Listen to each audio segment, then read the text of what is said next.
I love starting seeds because I love seeing that new growth come up in the spring. So if you are looking to start seeds for the first time, or maybe you're just revisiting some of the basics, this video is for you. We're going to be walking through how to start seeds to grow them indoors. Now, a couple foundational videos that would be helpful for you to watch before this are number one, our seed starting basics, where we talk through grow room, lights, trays, stuff like that, the equipment you're gonna need. And then number two, our seed starting soil mix. So we're gonna assume you have all of your equipment gathered and we're actually gonna be starting the seeds today. So let's get started. My name is Ashley at Hedrick Homestead, and I have been a gardener now for quite a few years.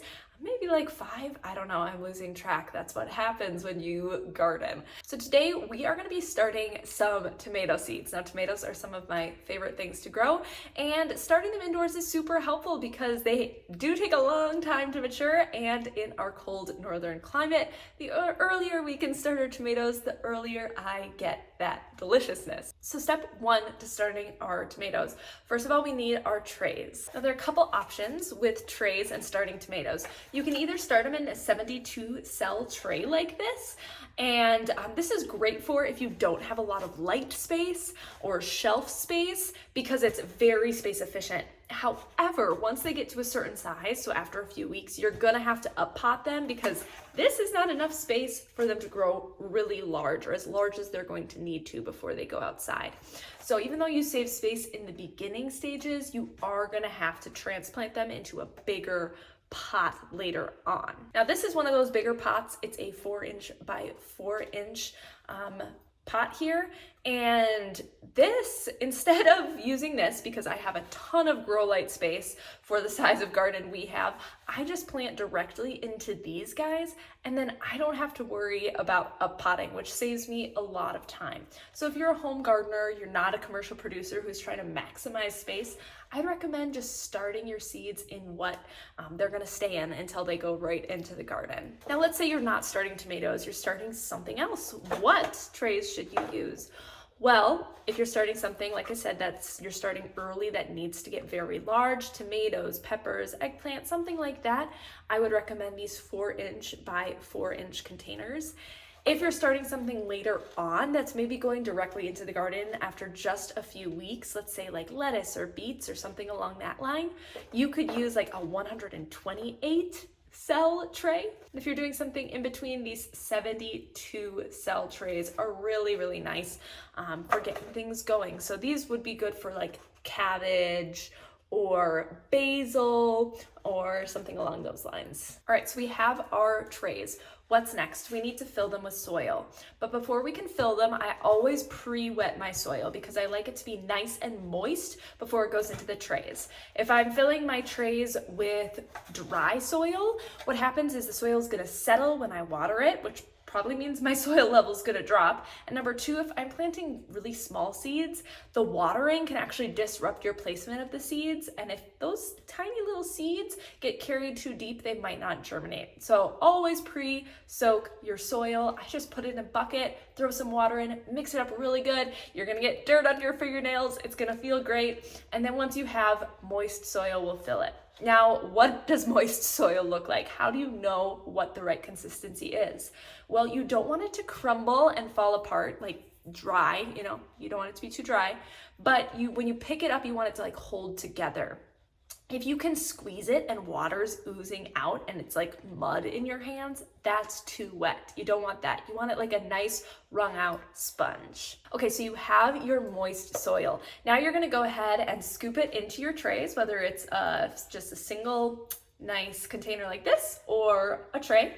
And you're gonna fill it up. And then what you're gonna do is, to make the soil settle without packing it, because you don't wanna pack it down, we're gonna bang the tray on the ground or on the table a few times, and that's gonna help it settle without packing it in, because we want the soil to be nice and aerated and loose and fluffy, but we also don't want it to like have tons of air pockets in it.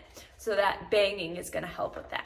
All right, and now we have a good seed bed. So what we're gonna do is we're going to label our trays. Now it's very, very easy to skip this step. I have done it before and it is disastrous because you cannot remember what you planted. And especially when you're growing lots of different varieties of the same thing, like lots of different varieties of tomatoes or peppers, you're gonna want to know what you're planting. So I like to label my pots before I even plant in there so that when I am planting with my seed packet, I know what seed is going into what container. And you can use a lot of different things to label, but I have these little wooden sticks here. You can use popsicle sticks. You can, put tape on your containers, whatever works for you. All right, so now we're labeled. We are ready to plant. So we have our seed packets. What we're gonna do is we're gonna take out a seed. So like I said, I'm planting tomatoes today. And one pro tip is only have one seed packet open at a time. So I'm starting with this one seed packet. Once I plant it, I'm gonna put it down on the other side of me so that I know, okay, I am done with these seeds.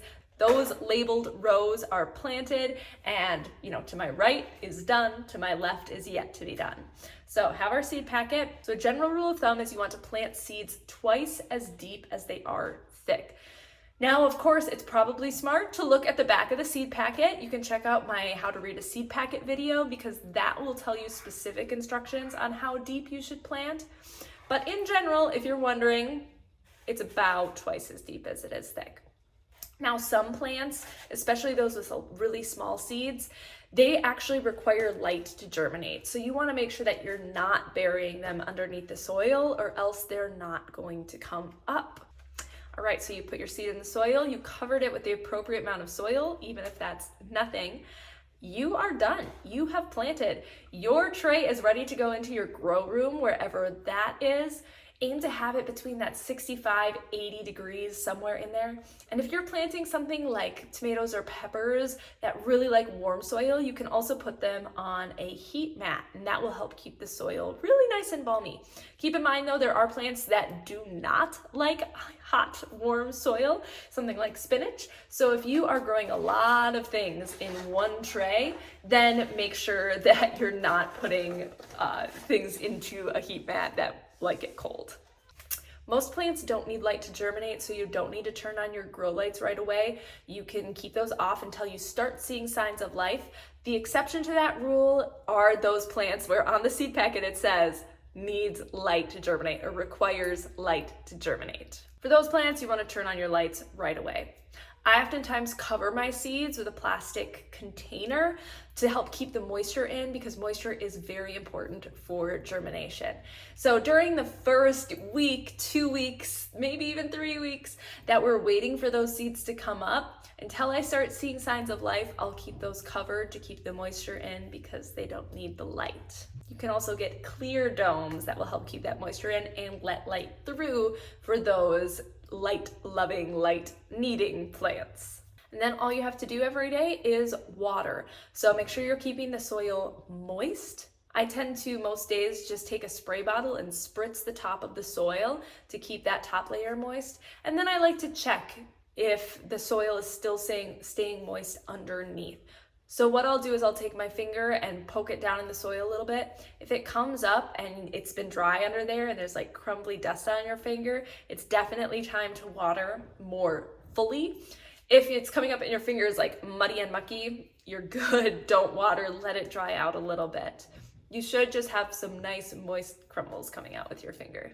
Like I said, I spritz the top with a spray bottle, but if I need something that's going to be watering a little bit more in depth, I tend to bottom water. So I will do another video on how we water our seeds in the future and specifically on bottom watering. But basically you just put some water in the bottom of a tray and let it soak up through the bottom of the soil. That way you're not going to be disrupting any seeds up on the top. And congrats, you started seeds. Now all you have to do is wait and see and water. I hope it works out well for you, and I will be posting more videos throughout the growing season about the garden here at Hedrick Homestead, so be sure to follow along for more tips like this. All right, till next time.